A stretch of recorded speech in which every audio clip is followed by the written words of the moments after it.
Hello everyone. Today we will learn about nutrition in human and how human digestive system work.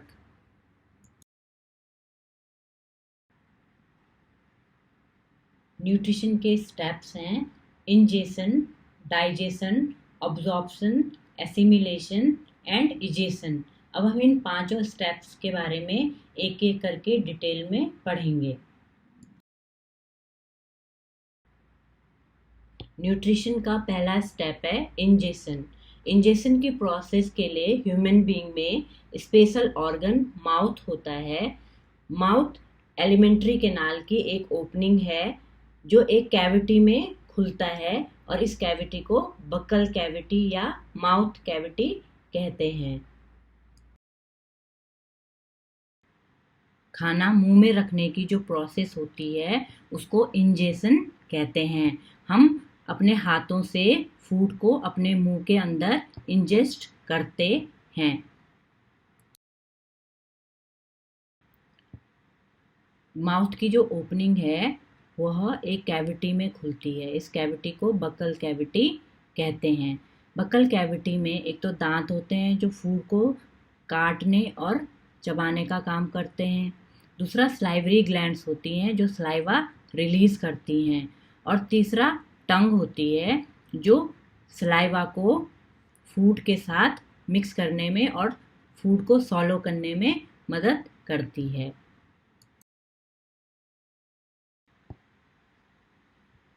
Nutrition की अगली process है digestion.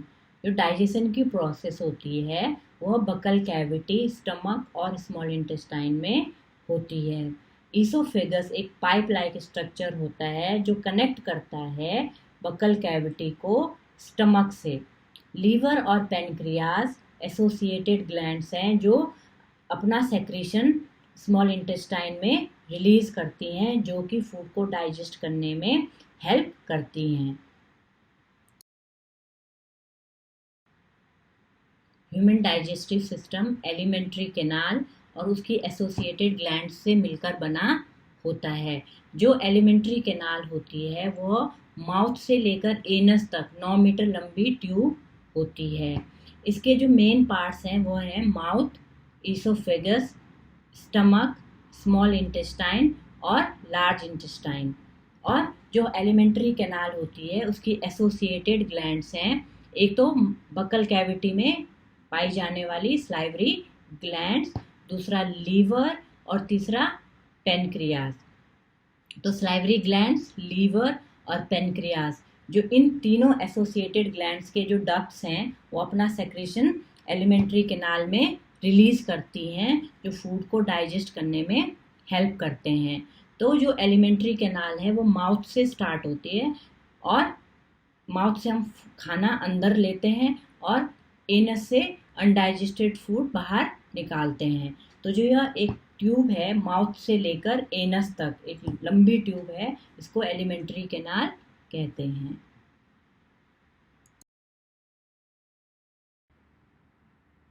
Digestion in the buccal cavity. जैसे ही हम food को ingest करते हैं और फूड बक्कल कैविटी में जाता है फूड का डाइजेशन स्टार्ट हो जाता है। यानी फूड इंजेस्ट करने के तुरंत बाद डाइजेशन की प्रोसेस स्टार्ट हो जाती है। बक्कल कैविटी में दांत, स्लाइवरी ग्लैंड्स और टंग होते हैं जो फूड को डाइजेस्ट करने में हेल्प करते हैं। जैसे ही फूड को इंजेस्ट किया जाता है वह बक्कल कैविटी में पहुंचता है और बक्कल कैविटी में पहुंचते ही डाइजेशन की प्रोसेस शुरू हो जाती है। तो डाइजेशन में जो एक मेन रोल होता है वो दांतों का होता है। पहले दांत क्या करते हैं, जो फूड हम खाते हैं उसको छोटे छोटे टुकड़ों में तोड़ते हैं, उसको बहुत ही बारीक बारीक पीस लेते हैं और उसको चबाने में हेल्प करते हैं। नेक्स्ट है स्लाइवरी ग्लैंड्स।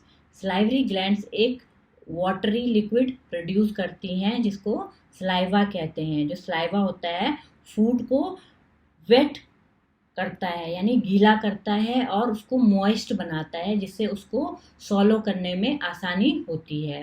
जो स्लाइवरी ग्लैंड्स होती हैं वह केमिकल डाइजेशन में हेल्प करती हैं। जैसे दांत हैं वो फिजिकल डाइजेशन में हेल्प करते हैं। वो सिर्फ फूड को काटते हैं बारीक बारीक और उनको चबाते हैं, उसमें कोई केमिकल नहीं मिलाते। लेकिन जो स्लाइवरी ग्लैंड्स होती हैं वह केमिकल डाइजेशन में हेल्प करती हैं। क्यों?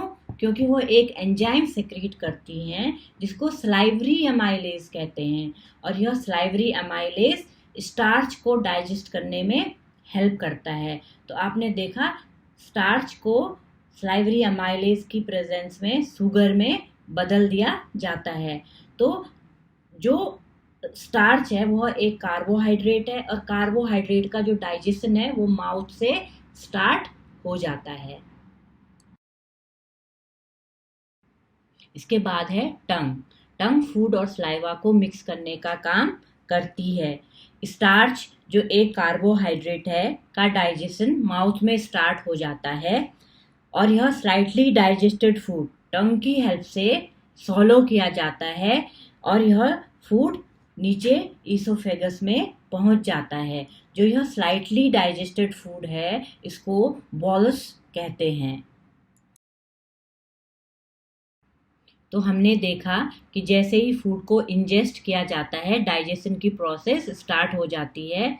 टीथ फूड को काटते हैं और उसको छोटे छोटे पीसेस में तोड़ते हैं। स्लाइवरी ग्लैंड्स फूड में स्लाइवा मिलाती है जो फूड को मॉइस्ट बनाता है, और इसमें स्लाइवरी अमाइलेज होता है जो स्टार्च का डाइजेशन स्टार्ट करता है। और टंग इस स्लाइवा और फूड को आपस में मिक्स करती है और इस सेमी डाइजेस्टेड फूड को सॉलो करने में हेल्प करती है, जो कि सॉलो करने के बाद ईसोफेगस में पहुंचता है। Digestion in the esophagus. The esophagus carries food to the stomach. Esophagus connect mouth to the stomach. No digestion take place in the esophagus. Esophagus food को स्टमक तक पहुंचाने का काम करता है। इसमें डाइजेशन की प्रोसेस नहीं होती है। यह सिर्फ एक रास्ते का काम करता है जिसमें से होकर फूड स्टमक में पहुंचता है। Walls of esophagus contract and relaxed alternately. This movement is called peristaltic movement.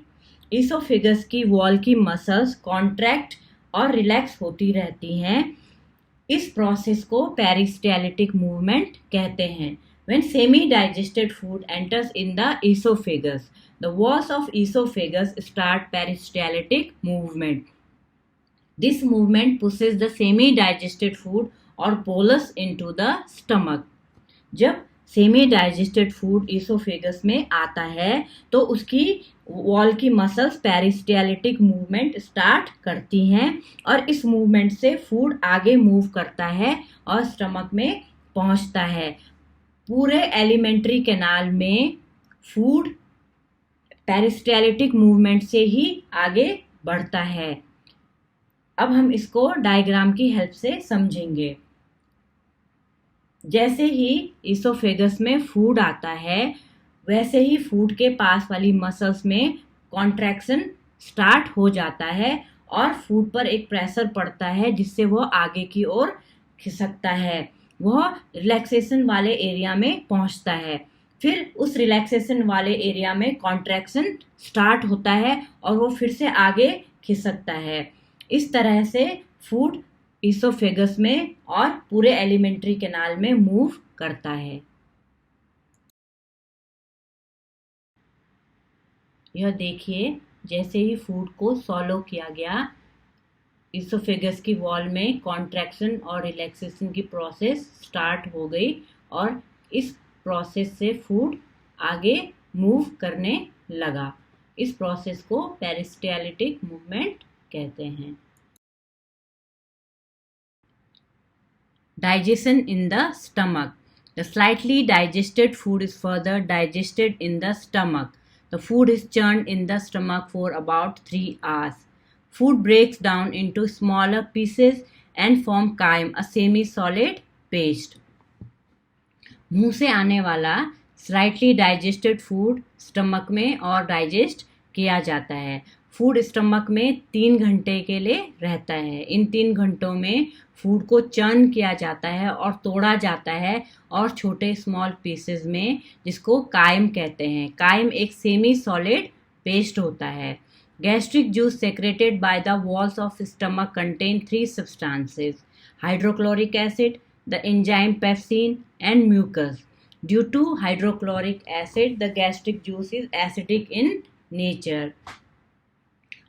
Stomach की वॉल गैस्ट्रिक जूस सेक्रीट करती हैं। इसमें तीन सब्सटेंसेस होते हैं, एक तो होता है हाइड्रोक्लोरिक एसिड, दूसरा द एंजाइम पेप्सिन और तीसरा म्यूकस।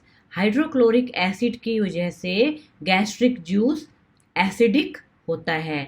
तो हाइड्रोक्लोरिक एसिड का काम है, hydrochloric acid kill any bacteria which में enter in the stomach with food. Food के साथ आने वाले जो कोई भी बैक्टीरिया है उनको किल करने का काम करता है हाइड्रोक्लोरिक एसिड। दूसरा काम है हाइड्रोक्लोरिक एसिड का कि जो एंजाइम पेप्सिन है वह सिर्फ एसिडिक मीडियम में काम करता है, इसलिए हाइड्रोक्लोरिक एसिड गैस्ट्रिक जूस को एसिडिक बनाता है जिससे एंजाइम पेप्सिन उसमें काम कर सके। अब है enzyme pepsin. In the acidic medium, the enzyme pepsin starts the digestion of proteins. Digestion of proteins begins in the stomach. अब इस एसिडिक मीडियम में जिसको हाइड्रोक्लोरिक एसिड ने बनाया है उसमें एंजाइम पेप्सिन प्रोटीन्स का डाइजेशन स्टार्ट करता है। प्रोटीन का डाइजेशन स्टमक में स्टार्ट होता है, कार्बोहाइड्रेट का डाइजेशन माउथ में स्टार्ट होता है और प्रोटीन का स्टमक में। उसके बाद आता है mucus. Protect the stomach wall from hydrochloric acid. The mucus is not secreted. Hydrochloric acid will erode inner lining of stomach leading to the formation of ulcer in the stomach. अब जो mucus है उसका काम है stomach की wall को अपने ही secretion hydrochloric acid से प्रोटेक्ट करना। हाइड्रोक्लोरिक एक एसिड है, अगर म्यूकस नहीं होगा तो यह स्टमक की वॉल को नुकसान पहुंचाएगा, उनको इरोज कर देगा जिससे स्टमक की वॉल पे अल्सर हो जाएंगे। इसलिए इस इरोजन को बचाने के लिए म्यूकस रिलीज किया जाता है। स्टमक में डाइजेशन की प्रोसेस में क्या होता है कि जब फूड स्टमक में आता है तो स्टमक की वॉल्स गैस्ट्रिक जूस रिलीज करती हैं। इस गैस्ट्रिक जूस में हाइड्रोक्लोरिक एसिड होता है, एंजाइम पेप्सिन होता है और म्यूकस होता है। इनकी हेल्प से डाइजेशन की प्रोसेस स्टार्ट की जाती है। स्टमक में केमिकल डाइजेशन होता है।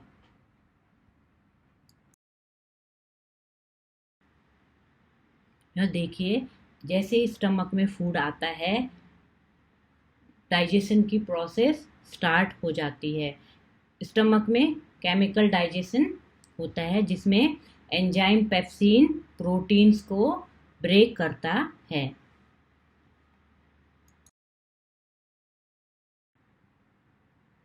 Digestion in the small intestine. In human beings, small intestine is a site for complete digestion. Carbohydrates, proteins and fats all are completely digested in the small intestine.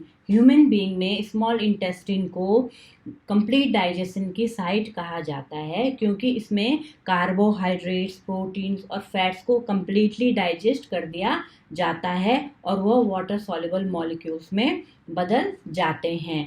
Small intestine receive secretion of liver and pancreas. Small intestine दो associated glands, एक तो liver और दूसरा pancreas से secretion receive करती है। Liver secretes bile which is stored in the gallbladder. Bile juice is alkaline in nature.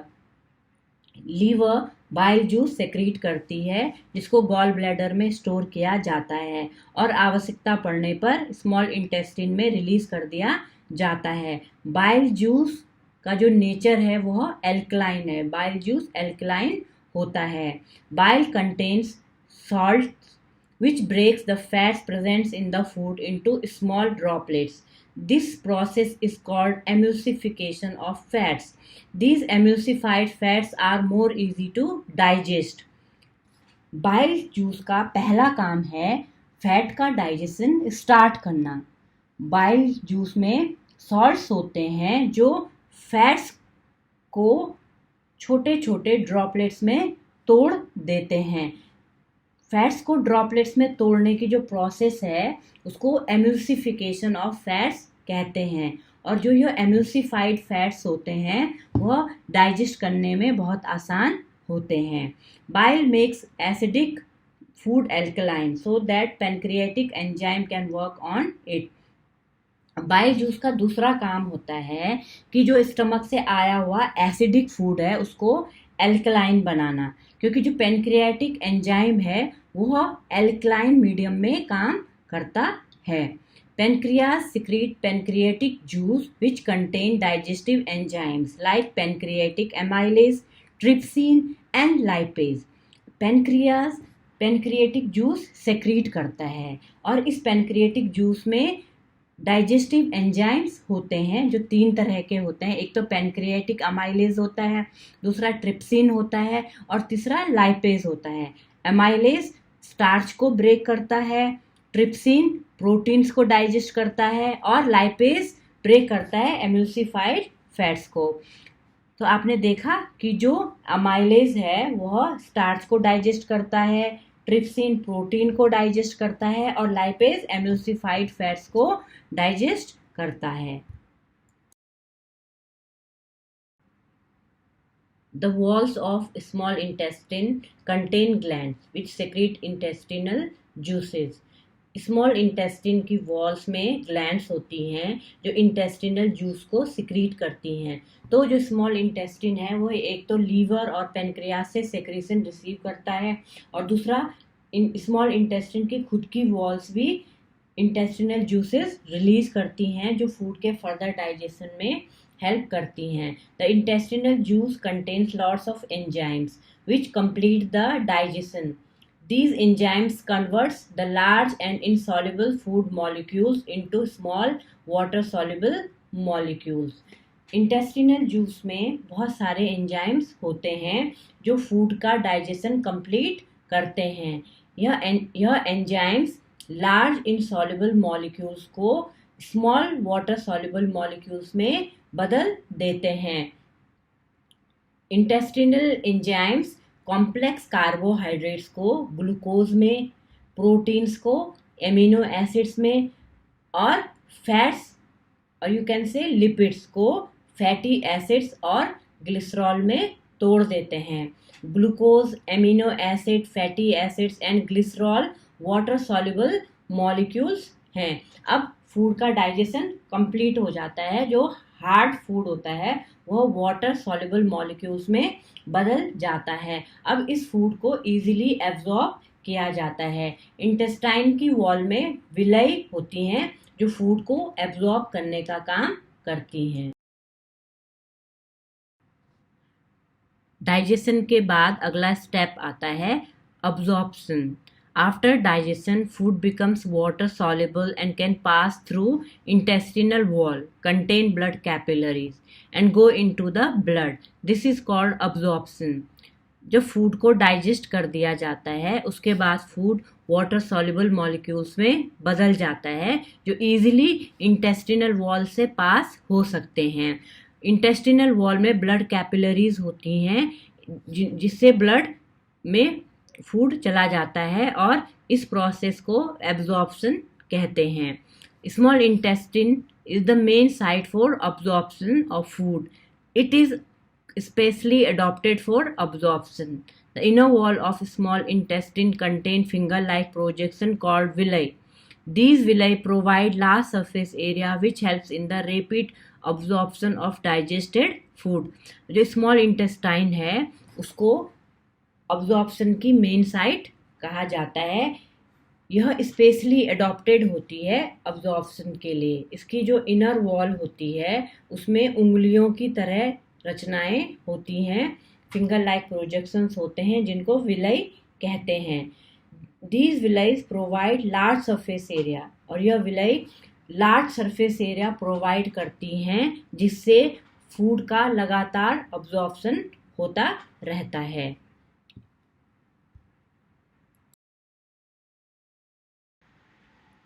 Nutrition का अगला स्टेप है assimilation. The blood carries water soluble food to the different parts of the body and this food becomes assimilated as part of cell.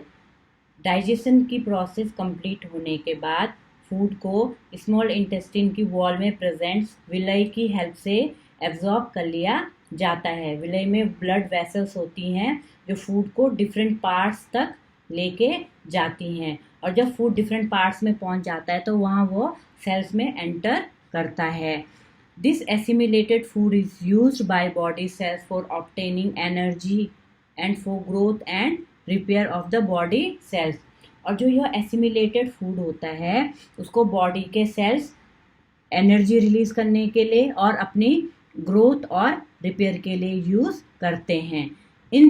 In the cells energy is release by oxidation of food during respiration. और energy release कब होती है? जब respiration की process होती है। Respiration की process में फूड को ऑक्सीडाइज किया जाता है और उससे एनर्जी रिलीज की जाती है। The assimilated food remains unused is stored in the form of glycogen। और जब हमारी बॉडी फूड से एनर्जी रिलीज कर देती है, फूड का कुछ पार्ट ग्रोथ और रिपेयर के लिए यूज हो जाता है, तो जो फूड बच जाता है उसको लीवर में ग्लाइकोजन की फॉर्म में स्टोर कर दिया जाता है। और जब हमको ज़रूरत होती है तो इस ग्लाइकोजन को ग्लूकोज में कन्वर्ट कर दिया जाता है। न्यूट्रिशन का लास्ट स्टेप है egestion. A part of the food which can not be digested, can not absorbed by the wall of small intestine, so this undigested food is passes to the large intestine। जब food का digestion complete हो जाता है तो वह small intestine की wall से absorb कर लिया जाता है, लेकिन फूड का कुछ पार्ट अनडाइजेस्टेड रह जाता है जिसको स्मॉल इंटेस्टिन की वॉल एब्जॉर्ब नहीं कर पाती, इसलिए उसको लार्ज इंटेस्टिन में भेज दिया जाता है। The wall of large intestine absorb most of the water from undigested food. और इस अनडाइजेस्टेड फूड में वाटर प्रेजेंट रहता है, उसको लार्ज इंटेस्टिन अब्जॉर्ब कर लेती है।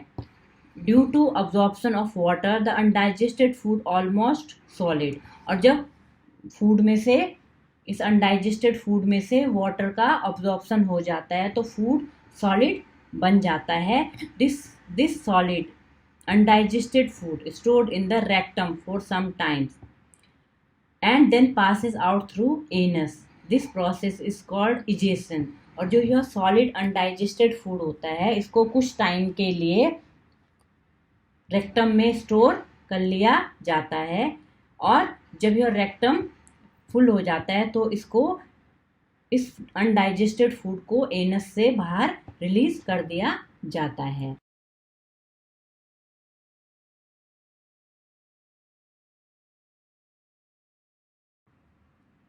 Thank you for watching. Please like, subscribe and share.